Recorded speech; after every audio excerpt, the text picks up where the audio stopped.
As you all know, there's now a war in the Middle East. And I know many of you are quite distressed about that. I am too. I want to talk a little bit about that tonight. And I'm going to refer only to what's going on in the Middle East, but know that the comments I'm going to make apply equally to Ukraine and anywhere else in the world where war is taking place. So, in order to set the stage for these comments, I need to talk first about ascension. As most of you probably know, the Earth and everybody on the Earth is going through an ascension process. Ascension is literally ascending or rising in vibration or frequency. As I understand it, Earth has already moved from third density, or what some people call the third dimension, into the fourth, and we are on our way to fifth density, which is a vibration of unconditional love and oneness consciousness. So essentially, we're going home without leaving the physical body. That's one of the reasons an ascension lifetime is so miraculous and magnificent. Ascension is caused by light from source flooding the planet. The light has the effect of bringing to the surface, bringing to conscious awareness, everything unlike itself, which is to say everything of a lower vibration. This is happening collectively to the entire human race and individually in each person's life, whether they are consciously aware of it or not. So every bit of trauma, pain, hurt, wounding, anger, lack of forgiveness, resentments, false beliefs, anything of a lower vibration, much of which is at the subconscious level, is going to come into conscious awareness so that you can release it. That process is called purification. Your conscious awareness is necessary for these lower vibrational energies to release. They are what you could call trapped or crystallized or frozen. And when they come into your conscious awareness, if you don't go into aversion and try to push them away, which makes it sticky, if you can remain neutral and just witness whatever is arising, your conscious awareness unfreezes it so that it can now release. So the steps in clearing these old traumas are: one, let it come into conscious awareness, be consciously aware of it.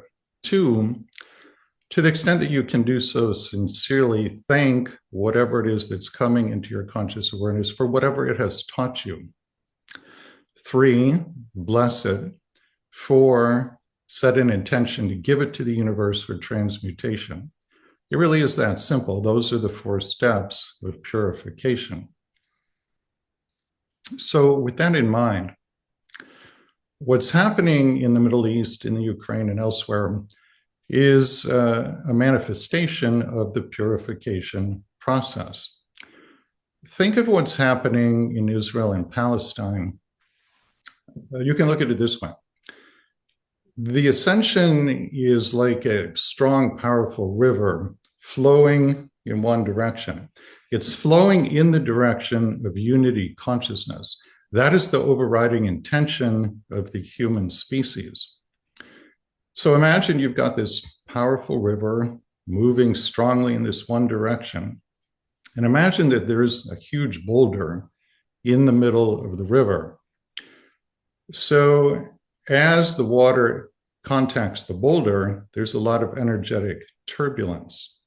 The boulder in this case represents the fairly large number of beings in the Middle East who are heavily invested in separation consciousness for various reasons of their own.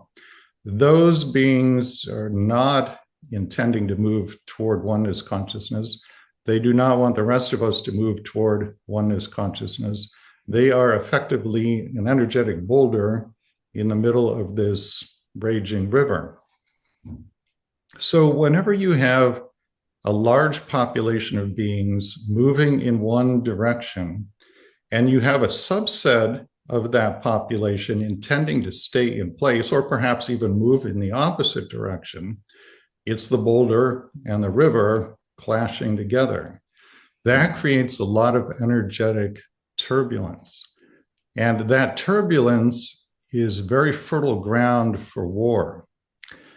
It often manifests as war, but it doesn't have to be war. It could manifest as something like famine or a natural disaster, like a tornado, a tsunami, an earthquake. Those are all various possibilities. But these are the energetic conditions that give rise to something like what you see going on in the Middle East right now. I realize when I talk about there being beings in the Middle East who are invested in separation consciousness, that could be misconstrued as a judgment or a statement of blame. That is not at all what I'm saying. That is not my intention or what's in my heart.